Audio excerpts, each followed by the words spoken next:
This week, while you all are working on your illustration projects, we will be doing Carver, A Life in Poems by Marilyn Nelson. This is an award-winning children's poetry collection. And in each little poem, it moves through Dr. George Washington Carver's life, probably one of the greatest Americans who ever lived.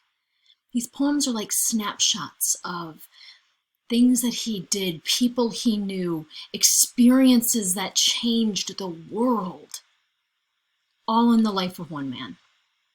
Content warning: Carver was born into slavery, grew up and worked in a post-Civil War era, Jim Crow era American South.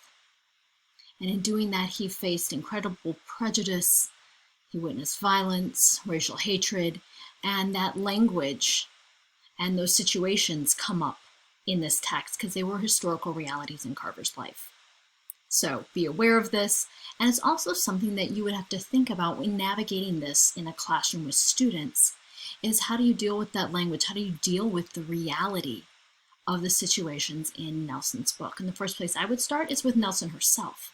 She was a poet laureate of Connecticut, and she talks about how you can use these texts with students, how to navigate this, how to deal with the terrible realities of racism and slavery in the American South, as well as the world-changing achievements of George Washington Carver. So that's the book we're going to be looking at this week. You're also going to have two chapters from ECL.